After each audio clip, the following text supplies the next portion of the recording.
50 degree की भयंकर गर्मी, सिर्फ 72 घंटे और 10 लाख जानवरों की कुर्बानी। अगर ये आपके शहर में होता तो सड़कों पर खून की नदियां बह जाती और बदबू से शहर खाली करना पड़ता। लेकिन मक्का के इस रेगिस्तान में सड़क पर खून की एक बूंद या एक मक्खी तक नजर नहीं आती। ये कोई चमत्कार नहीं, बल्कि जमीन के नीचे चलने वाला एक ऐसा सीक्रेट सिस्टम है जिसे आज तक अमेज़न या एप्पल जैसी बड़ी बड़ी कंपनियां भी डीकोड नहीं कर पाई हैं। आज जो आप सुनेंगे शायद ही किसी ने आपको बताया हो। दुनिया का सबसे बड़ा मैनेजमेंट सिस्टम किसी बड़ी टेक कंपनी अमेज़न या एप्पल के पास नहीं है। ये एक ऐसे रेगिस्तान के बीचों बीच चलता है जहां हर साल एक ऐसा चमत्कार होता है जिसे दुनिया की कोई भी मॉडर्न सप्लाई चेन आज तक डीकोड नहीं कर पाई है। हम बात कर रहे हैं हज की। एक ऐसा समय जब पूरी दुनिया से 30 लाख लोग मक्का पहुंचते हैं और इन 30 लाख लोगों के साथ जुड़ा है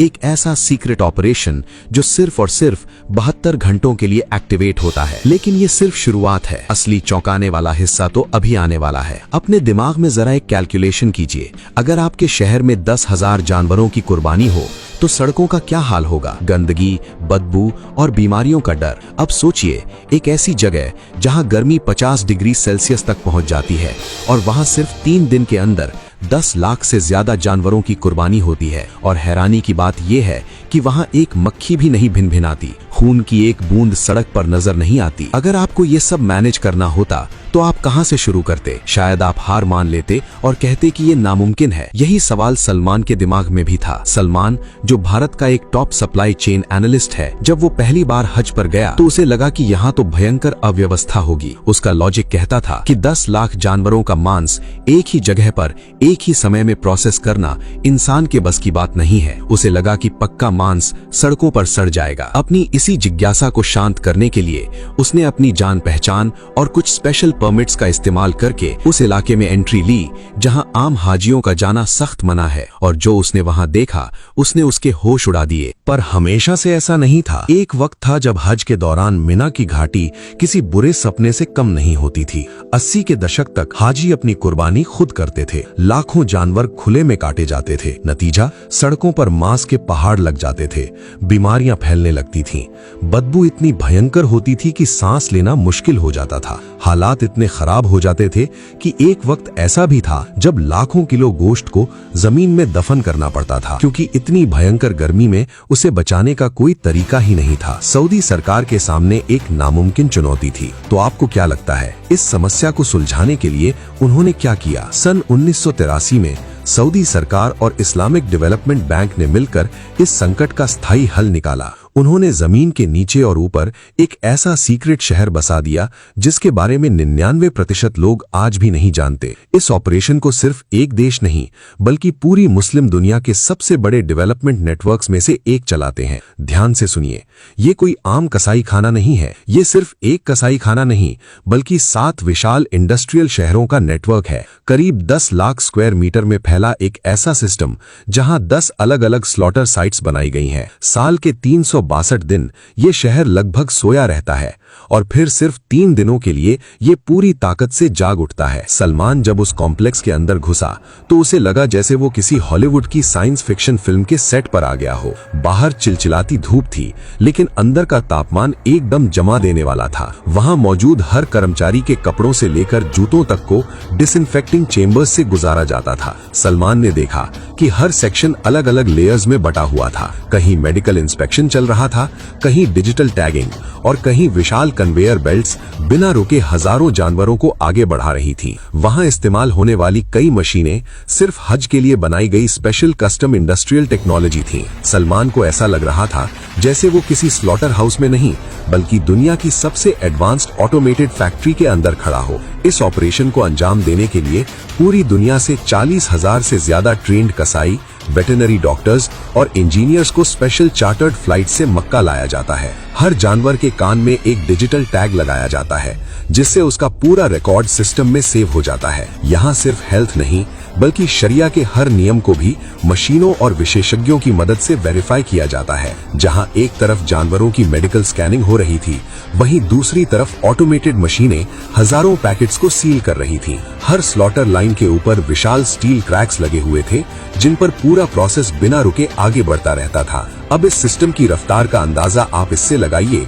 कि यहाँ औसतन हर 7 सेकंड में एक कुर्बानी प्रोसेस हो जाती है। जी हाँ, सिर्फ 7 सेकंड। सिर्फ कुछ सेकंड की देरी भी पूरे सिस्टम को बिगाड़ सकती थी, इसलिए हर मशीन एक दूसरे से सिंक्रोनाइज थी। अब इस पूरे सिस्टम को इंसान नहीं बल्कि आर्टिफिशियल इंटेलिजेंस मॉनिटर करती है। एक कंट्रोल रूम ऐसा भी था जहां दीवारों पर लगी विशाल स्क्रीनें पूरे ऑपरेशन को लाइव मॉनिटर कर रही थीं। हर जानवर, हर पैकेट और हर ट्रक स्मार्ट डिजिटल ट्रैकिंग के दायरे में होता है। लेकिन रुकिए, कहानी में सबसे बड़ा ट्विस्ट तो अभी बाकी है। जब जानवर कटता है तो उसका खून कहाँ जाता है, उसकी खाल का क्या होता है?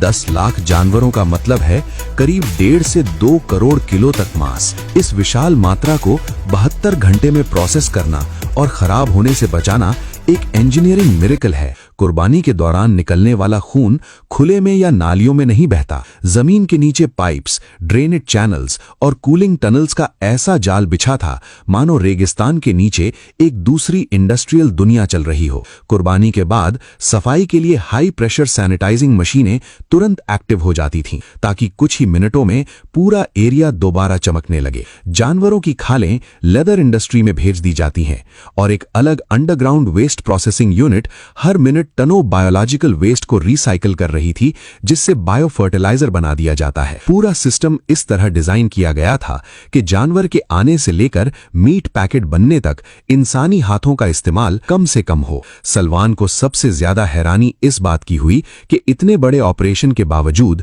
वहां इंसानों से ज्यादा मशीनें काम करती नजर आ रही थीं। जैसे ही गोश्त तैयार होता है, बड़ी बड़ी ऑटोमेटेड मशीनें उसे काटती हैं। सलमान ने देखा कि कुछ मशीनें इतनी तेज थीं कि इंसानी आंख उनके ब्लेड्स की मूवमेंट तक नहीं देख पा रही थी। इतनी विशाल मात्रा में मांस को खराब होने से बचाने के लिए इंडस्ट्रियल वैक्यूम पैकिंग मशीनें लगातार 24 घंटे काम करती रहती थीं। कुछ जगहों पर रोबोटिक आर्म्स गोश्त को कन्वेयर बेल्ट से उठाकर सीधे फ्रीजिंग सेक्शंस में डाल रहे थे। इन फ्रीजर्स की क्षमता इतनी विशाल है कि इनमें 7 लाख जानवरों का गोश्त एक साथ स्टोर किया जा सकता है। हजारों टन बर्फ और कूलिंग गैस पाइपलाइंस इस पूरे सिस्टम को लगातार ठंडा रखती थीं। एक सेक्शन ऐसा भी था जहां सिर्फ तापमान मॉनिटर करने वाली मशीनें लगी थीं, क्योंकि तापमान में हल्की सी गलती भी करोड़ों किलो गोश्त को खराब कर सकती थी। हर फ्रीजिंग चेंबर के बाहर डिजिटल स्क्रीनें लगी थीं, जिन पर अंदर का टेम्परेचर और स्टोरेज डेटा हर सेकंड अपडेट हो रहा था। 20 जायंट फ्रीजर्स के अंदर सिर्फ 15 से 20 मिनट में वो गोश्त -40 डिग्री पर जमकर पत्थर हो जाता है, ताकि उसमें कोई बैक्टीरिया पनप ना सके। एक पर्ची कटवाने से लेकर पैकेट बनने तक पूरा सिस्टम किसी स्विस घड़ी की तरह चलता है। आज के समय में हाजी को खून और गंदगी के बीच जाने की जरूरत ही नहीं है। वो डिजिटल कूपन खरीदता है, अपने तंबू में आराम से बैठा होता है और उसके नाम की कुर्बानी इस हाईटेक फैसिलिटी में हो जाती है। हाजी को पता भी नहीं चलता और कुछ मिनट बाद उसके मोबाइल पर एक मैसेज आता है, आपकी कुर्बानी मुकम्मल हो चुकी है। लेकिन अभी भी एक आखिरी सवाल बाकी है। क्या आपको याद है मैंने शुरू में कहा था कि असली चौंकाने वाला सच कुछ और है? लोग सोचते हैं कि ये सारा गोश्त सऊदी अरब के लोग खा जाते हैं या फिर इसे गड्ढों में दफना दिया जाता है, पर असलियत आपकी आंखों में आंसू ला देगी। जब वो लाखों किलो गोश्त फ्रीज होकर पैक हो जाता है तो उसे स्पेशल रेफ्रिजरेटेड ट्रकों में लाद कर जेद्दाह के पोर्ट पर ले जाया जाता है। वहां इंतजार कर रहे होते हैं विशाल काय समुद्री जहाज। मक्का में की गई कुर्बानी महीनों बाद फिलिस्तीन के किसी रेफ्यूजी कैंप में बैठे बच्चे की भूख मिटाती है। ये गोश्त सीरिया, सूडान, सोमालिया और यहां तक कि बांग्लादेश और अफ्रीकी देशों के गरीब गांवों तक भेजा जाता है। दुनिया भर के 27 से भी ज्यादा देशों में इसे डिस्ट्रीब्यूट किया जाता है। जो इंसान हज पर आया है उसे शायद कभी पता भी नहीं चलता कि उसके द्वारा दिए गए पैसे से हुई कुर्बानी 7 समंदर पार किसी ऐसे परिवार को जिंदा रखे हुए है जिसने महीनों से पेट भर खाना नहीं खाया।